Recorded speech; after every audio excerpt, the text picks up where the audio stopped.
On Tuesday night, the Seattle Kraken played their league-leading 8th overtime game. Also, Ryan Winterton scored his second NHL goal. And did I kind of manifest both?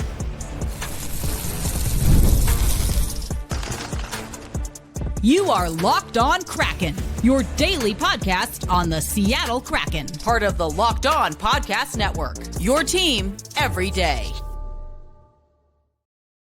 Hello, Seattle hockey fans. Welcome to another episode of Locked On Kraken, part of the Locked On Podcast Network, our league-leading sports network. That's right. We are the number one sports network, the Locked On Podcast Network, and I am so honored to be the host and have always been your host of Locked On Kraken. Erica Ayala, again, is my name. I am a contributor to CBS Sports, mostly in the basketball space, and also an accredited media member for Milano Cortina. That's right, the 2026 Winter Olympics. Also an accredited media member for your Seattle Kraken. And I'm here in Seattle, been going to morning skates, practices, games, of course. And I went into Tuesday morning skate wanting to learn more about Joey Daccord and Berkly Catton, and I got you some insight on that. If you follow us on social media, then you know the update on Joey Daccord, and you probably have seen some clips about Berkly Catton if you follow us, but we'll talk about that in more detail on today's episode. But also, I went into Tuesday's game knowing that I wanted to talk to the team about whether overtimes, all these overtimes that the team are playing, are they good? Are they bad? How is the team feeling about this? Is it an overtime trap, or is this good preparation for down the road? And I was able to speak to Jordan Eberle and Ryan Winterton before the game. Now, as it turns out, not only did the Tuesday's game go to overtime, but Ryan Winterton had the lone goal for the Seattle Kraken. So again, did I manifest both of those things? I mean, if you're an everydayer or an OGer, you know I call it my intuition. I call it my auntie vibe. Sometimes my auntie vibes, I'm picking up on things with the auntie vibes, as I say. And I just wanted to know, where is this team with overtime? Little did I know that later that night I would witness their league-leading 8th overtime. But before that overtime, again, I spoke to Jordan Eberle, the captain of the Seattle Kraken. Here's what he had to say when I asked him about overtime games and, how the team is approaching that. Is it a good thing? Is it a bad thing? Here's what Eberle said. For your team. So, I think the biggest thing for me is his IQ level and how he thinks the game, and he sees that stuff already, which is impressive. So overall, how is the team feeling about the overtime games that you've been playing? I mean, on the one hand, I think it shows that there's a lot of discipline and being able to push through and grind through. On the other hand, I'm sure you like to get some of those points. How do you assess where the team is with regard to that?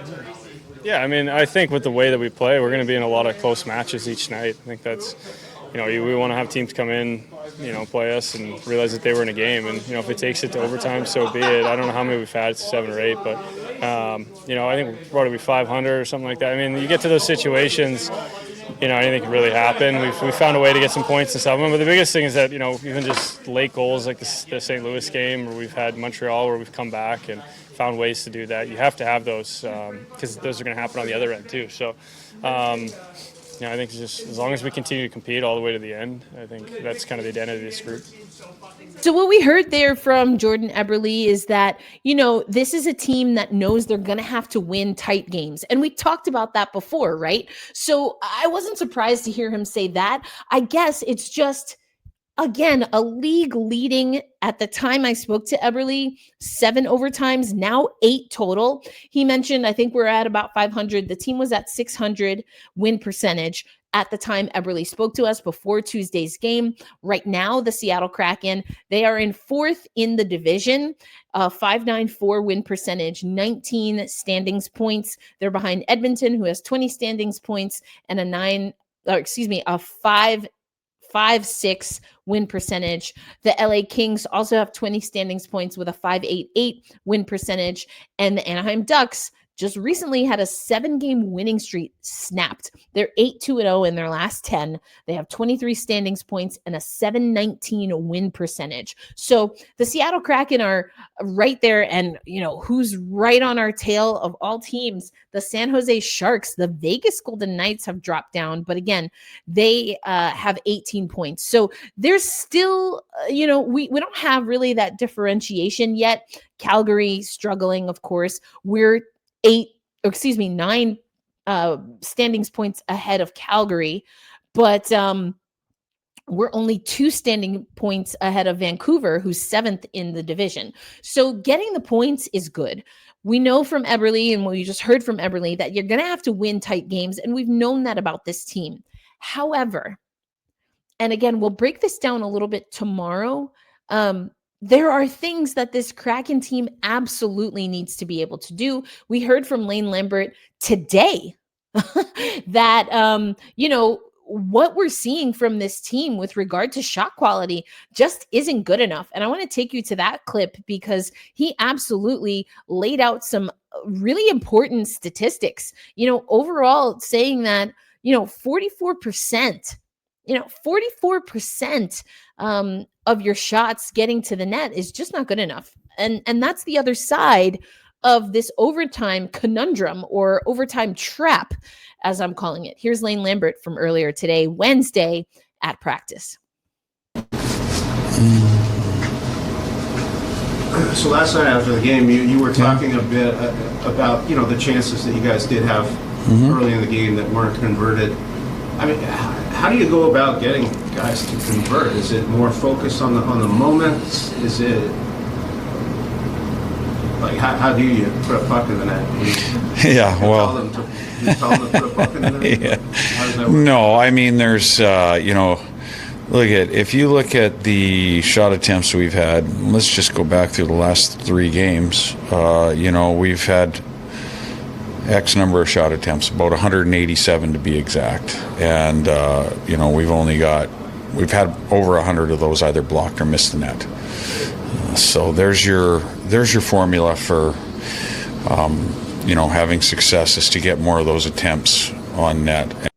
I just want to stop there. Lane Lambert just said earlier today, Wednesday, that 187 shots towards the net. 100 of those 187 shots are either blocked or miss the target. And I know I said I wasn't going to really recap the Columbus game, but there were multiple times last night while I was watching that game that the frustration, I could feel it bubbling over. And, don't show any emotion in the press box, but the frustration was bubbling over because there were opportunities where the Seattle Kraken had their players beat. They had a road towards the net, and whether it was a pass or a shot ends up in the body of Columbus. Now, good on Columbus for recovering. You want to see that. And what? Okay. I know, and thank you for those worried about my blood pressure. I will say I just had a great lymphatic drainage session and a mindfulness session before recording this episode. So I think we're good. I'm keeping my balance. I'm focusing on my chi. Thank you for your concern. But what? That's insane. Let's continue with Lane Lambert. And, we have great structure in our defensive zone. We need to get better structure in the offensive zone. There's certainly some things that we can do. There's things that we talked about this morning. And we just have to keep trying to build on it. But, we can't defer to passing. We've got to have a shot-first mentality, and we've got to get pucks through. 44% of the pucks that we shoot getting on net isn't a good enough percentage. You mentioned the shots blocked. Again, really appreciate the question. That was Jeff Baker. And really appreciate the answer. Lane Lambert really breaking it down that this isn't good enough. So again, I want to talk about that again tomorrow for Thursday's episode. And let's bookmark this episode, but specifically that media availability, because 44% of shots getting through is not good enough. And when you're a team that knows that you're a lunch pail, that you're going to have to really push through things, it's definitely not good enough. I want to go back, though, to overtime games because I said, did I manifest overtime? Maybe. Did I manifest a Winterton goal? Also, maybe, because I have an exclusive interview with Ryan Winterton. We'll get into that as well as an exclusive interview with Berkly Catton. And I asked him about what his status will be for the remainder of the season. We'll talk about that and more on today's episode of Locked On Kraken.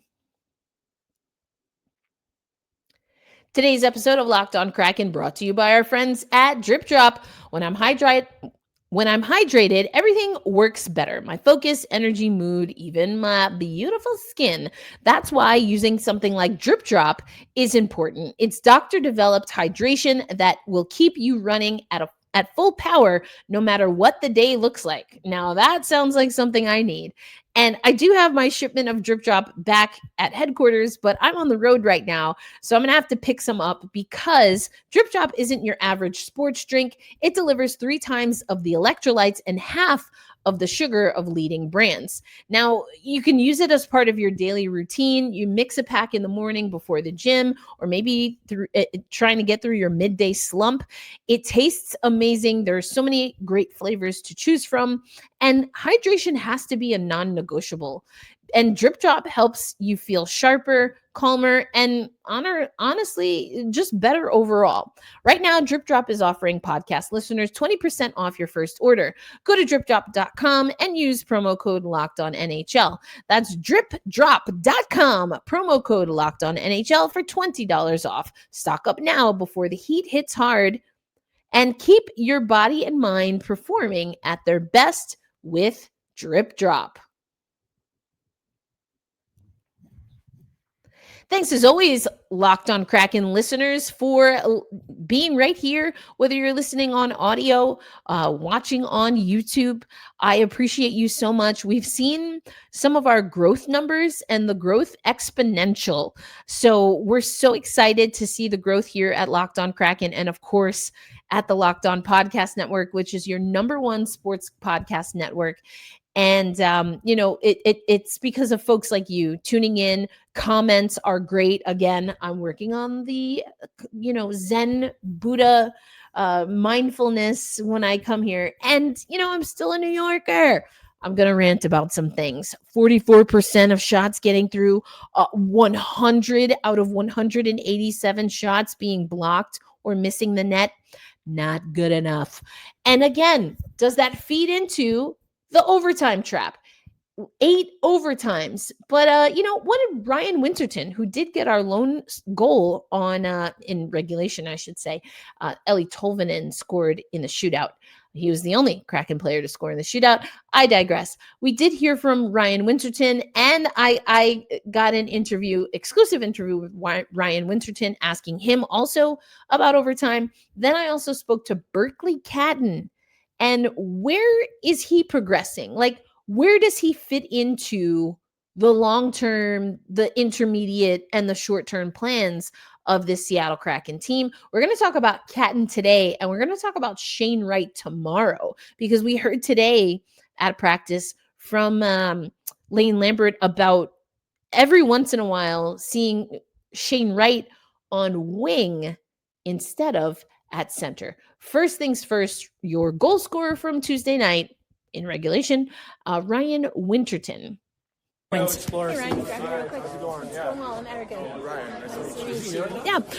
I asked Eberle a little bit about, where the team's at when it comes to overtime games. You found yourself in that situation a lot this season early on. What do you take as the positives and some of the challenges of that?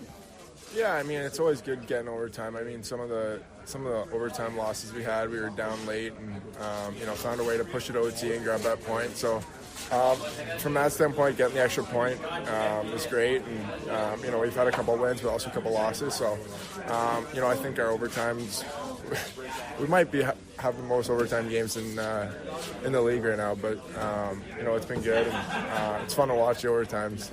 And I think we've been pretty good at it. And thinking about this team, there have been times historically in the first 4 seasons where it's been a little difficult to get through that hump, usually later in the season. So when you see that you have a team that's able to grit those games out, as you said, in overtime, what does it give as far as confidence, and maybe what are the conversations as far as what that means, as far as what's next and what the next level is for this team? Yeah, absolutely. I mean, I think we've always got another gear, but just being able to push it overtime, there's no quit in our team. So, a couple, you saw the one in St. Louis where, I don't know how much time, it was like a second left. Less. Yeah, and so, we ended up getting that win, which is huge, and it's just huge to just get the extra point. Later in the season, a couple of playoffs probably come down to that, and the seeding and stuff. So it's huge to get to overtime, and you can always build off overtime games. And I'm sure the guys are looking at clips and seeing what they can do in overtime. So I think just overall it's good for experience, and we've been pretty good at it. And then I'll get you out of here on this one, or I'll get out of here on this one. But this is of course the season that you get to start here in the NHL. Early in the season still, just getting into the second month, but what are some of your biggest takeaways about your game, and what are some things that you'd like to continue to push? Yeah, I think, my speed's been pretty good. Just getting on the forward check and, finding chemistry with whoever I'm playing with. It's kind of been up and down a little bit through lines, and just trying to, slow the game down a little bit and realize there's probably more time than, I thought there was at the start of the season. And so I'm feeling a little bit more comfortable now, and just got to build on it for the rest of the remainder. Thank you. I appreciate it. That was our exclusive interview, the exclusive Locked On Kraken interview with Ryan Winterton. And similarly to Eberle, he feels that these are actually good. So the team is not worried. Maybe it's just my anxiety, as the song goes. I will not sing, not today, maybe tomorrow. Probably tomorrow, because I'm like, oh, it's right there. I will not sing the anxiety song, but it's a good one. Anyway, maybe it's just my anxiety. But what do you think? Question of the day: Are the league leading 8 overtimes a good sign or a bad sign for your Seattle Kraken? I want to hear from you. Let me know in the comments. Now, though, I'm going to go to another exclusive interview, a one-on-one with Berkly Catton. And he has exacerbated his 10 games. He's at 10, now 11, I believe, games this season, which means that if he does not remain on this NHL roster, he cannot go to the AHL. He has to go to juniors, but that he's also wasted 1 year on his entry-level contract. So, that makes sense that makes a difference, and it's something to keep an eye on for a few different reasons. But what is Berkly Catton making of his time in the NHL? I asked him in this exclusive one-on-one interview the other day, Tuesday, which I'm going to play for you right here on Locked On Kraken. Hey, Berkly, America. Hi. How are you? Good, how are you? Lovely. Nice to meet you. Nice to meet you too. Yeah, just get a few for you here. Just overall thoughts. You've been able to stay up here with the NHL team for a little bit here. How's it feeling? Yeah, it's been great. I think coming into the season, a lot of unexpected, a lot of question marks, I guess. So, to kind of get settled down a bit, and especially to play that 10th game, I think is a little bit of a relief, but still, a lot of work to be done here and learning lots. And, it's been great. Yeah, for sure. We've also seen that you've gotten some time at center, playing wing, of course. What have you learned about, what you still want to be able to refine when it comes to playing either position? Yeah, I think, on the offensive side, it's the same thing. Just, go out there and try and make plays. But I think it's important, on both sides of the puck. And especially if you're not in good spots on the defensive side, you just won't get it to go play offense. So, it goes both ways. Players are so good in this league, they'll make plays by you all the time if you're on the right spot. So I think learning lots that way, and then, just trying to build my game and see what works and what doesn't on the offensive side of the puck, and, try and create as much as I can. Yeah, for sure. And like you said, you got to that 10th game. We know, obviously, the roster's looking a little different with some of the injuries, but what conversations, if any, are you having with the team, and just with regard to what they're thinking for you? I don't know. I haven't heard anything. Just go out there and play, and, like I said, just try and build as much as I can. And, I think, it's a goal of mine to just stick around this long. So, obviously really happy to be here, but still just, want to showcase myself to the best of my abilities each and every night, and keep learning from all these, great players in this room, and even, watching hockey and guys we're playing against. So it's been good just being a sponge lots of the time, I think, and learning and, trying to become the best version of myself. Sounds good. Well, nice all right, to meet you. thank you. Yeah, really nice to meet you too. Oops, excuse me. All right. That was Berkly Catton. And, just before I went to chat with him, the amazing Piper Shaw was asking him about a nickname. And you'll have to let me know in the comments because I did not watch the broadcast. I was at the game Tuesday and I will be at the game Thursday. But has Piper Shaw reported on Berkly Catton's nickname and maybe some of the ways that the players are greeting him?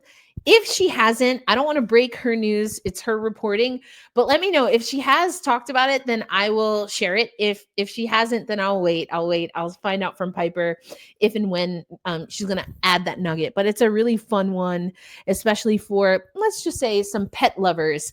But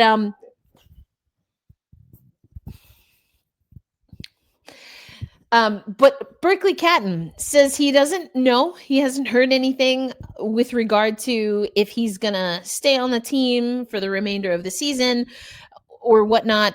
Jared McCann is technically still listed as day-to-day. Again, if you've been following Locked on Kraken on social media, or if you listened to our last episode, I reported that Frederick Gaudreau back on the ice in a red jersey, no contact. So it's great that he's getting after it on the ice, but he's still no contact, which means that we're still, a handful of days, if not a couple of weeks away from his return.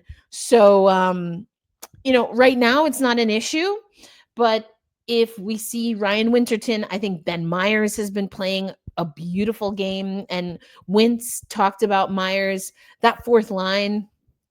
I talked about it in my post game that we had on Game Night. If you're not watching Game Night, you should check it out on the Locked On NHL channel. But I talked about that fourth line. Once again, the Seattle Kraken is having a fourth line that's being their most productive line. Ty Cartier, Ben Myers, Ryan Winterton. So is it Catton who's maybe in jeopardy of losing out if Gaudreau and or McCann come back soon? Is it somebody else in the lineup? Tomorrow we're going to talk about what Lane Lambert said about Jani Nyman, who's been a healthy scratch despite being our best offensive player in the preseason. And this team is desperate for offense. So why aren't we seeing Nyman on the ice? Well, Lane Lambert kind of said it. And if you listen to the show, if you're an everydayer, then you already know the answer because I told you why Jani Nyman is likely not getting time. It's not a secret. It's no big surprise. Lane Lambert has made his priorities for this team pretty clear. And again, we'll get into that tomorrow. But coming up next, is this Matt Murray's time? Is it his time to shine? Because brother man will look good in net, and likely the Kraken, would have lost by just outright if it weren't for some of his amazing saves. But what does it take to get to that level, to be ready, so that he can perform for a team that, again, knows they're going to be in close games? But a part of the reason that they can go to 8 overtimes, a league leading 8 overtimes, is because they're getting good goaltending performances. And at least for right now, that is Matt Murray. So is he the presumptive number one now? Are we going to see Philip Grubauer, who also got a win in his most recent start? What are we going to see in net? But let's focus on Matt Murray as we close out today's episode of Locked on Kraken. Today's episode of Locked on Kraken brought to you by our friends at FanDuel. The NBA is back. I'm sorry, no, not in Seattle, just the league overall. And there's no better place to get in on the action than FanDuel, the official sports betting partner of the National Basketball Association.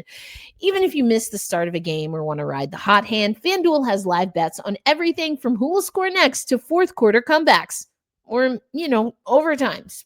probably. Plus, you can even combine your live bets into a same-game parlay for a shot at a bigger payout.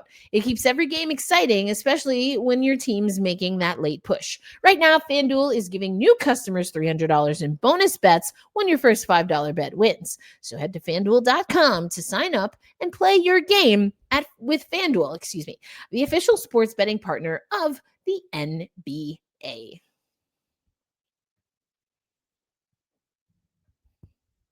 All right, Seattle hockey fans, another fantastic performance from Matt Murray. It was a quality shot. According to Allison Lucan and her instant analysis, Matt Murray prevented 3.33 more goals than he should have, given the shot quality he faced, making this his second quality start with Seattle. So, again, the Seattle Kraken are getting good goaltending, maybe from a source we didn't expect. And I know I ranted the other day about Joey Daccord and that he needs rest, and we overwork our goaltenders historically. But at least in the second season, what was also true, and at one point was also true for Joey Daccord, is that sometimes we find a diamond in the rough. Now, the difference, I would argue, between Matt Murray and Joey Daccord and Martin Jones, who was our season 2 hero, lest we forget. And I will never let you forget, because I talk about it almost as much, quite literally, almost as much as I talk about Ryan Donato. The point is that even though we have a propensity to overwork the goaltenders, in my estimation, I don't think I've been proven wrong yet.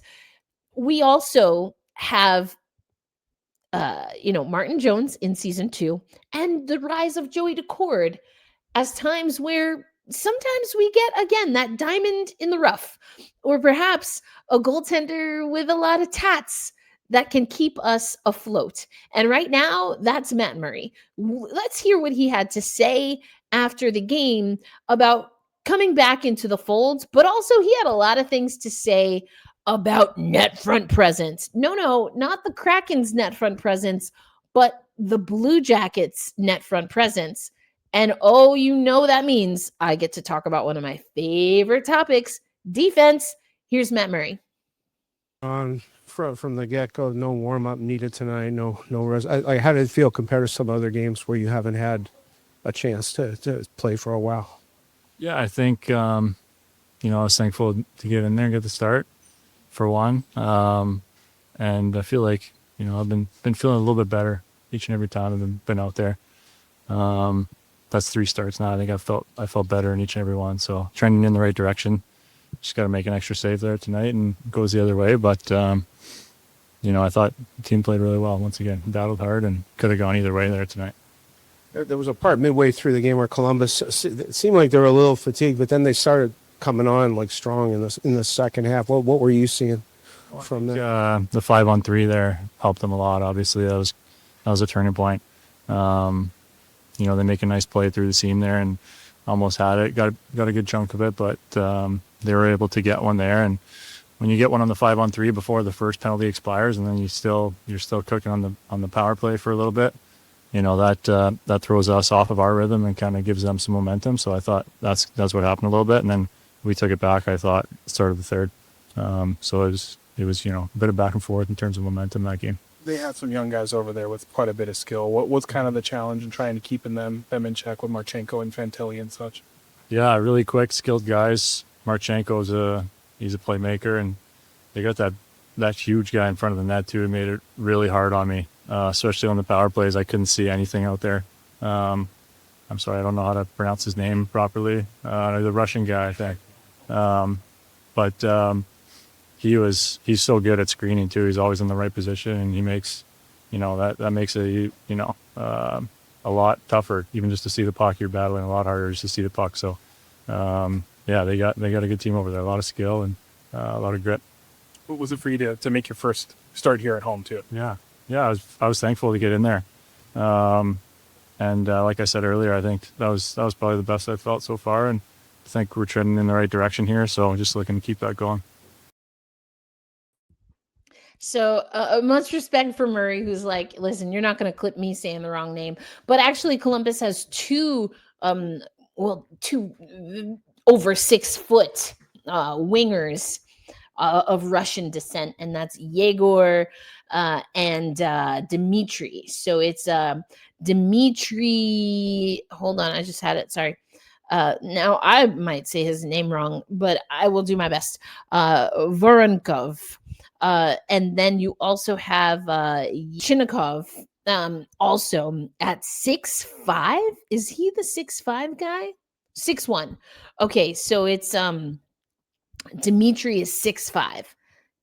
And and then they're on skates. So yeah. But I remember, and I had this conversation. This is a throwback, so OGs maybe remember this. But I remember having a conversation with Vince Dunn, and he said something or I remember having a conversation about Vince Dunn where he talked about, clearing guys in front of the net. And he said something to the effect of, this must have been season 1, season 2, because he's like, yeah, I don't think new fans realize that, you don't always want to move a guy out of the net. And I was like, okay, Vince Dunn. No, I've never played in the National Hockey League, and I don't want to disrespect that you're a defenseman. And what? Sometimes you got to move a big body. And I think Matt Murray maybe would agree, but it's definitely something I'm going to keep an eye on more closely, because it's a topic that I love to talk about when it comes to defensive placement. And yes, moving bodies out of the way, I get where Vince Dunn is coming from. And I think there's a tipping point, right? You let guys park it, and then you get what Matt Murray is talking about. But you frustrate them too much, and then you are the one who ends up, taking away the eyes of your goaltender. So I think it's more nuanced for sure. But I don't think the answer is letting a 6'5" or 6'1" guy park it in front of your goaltender in a tight game. That's definitely not it. But I digress. We'll talk more about it, because that's the next trend that I'll be keeping up with. And maybe the trend of me asking people about whatever the latest trend is will mean that player will score in the next game. So we got a game day on Thursday. Who should I talk to in the locker room to make sure they get on the board? Might actually not make it to morning skate tomorrow, so hold your predictions or who you want me to talk to for Saturday when we'll have a chance in the open locker room again between practice and whatnot. I'll get some more exclusive interviews. So if there's someone that you're dying to hear from or a question that you want me to ask, now is the time, because I'm here in Seattle and I'll have some face-to-face with the guys for sure. But again, a reminder, be kind to yourselves so you can extend that kindness to others. We hold fast, we stay true, and loud and proud we say, let's go Kraken. And also, let's go Seattle Torrent. We were going to have our Seattle Torrent update earlier this week, but actually Ava and I are going to record that on Friday. So if you want more on that, make sure you stay tuned right here on Locked on Kraken. And for an overview of all of the PWHL and women's hockey, including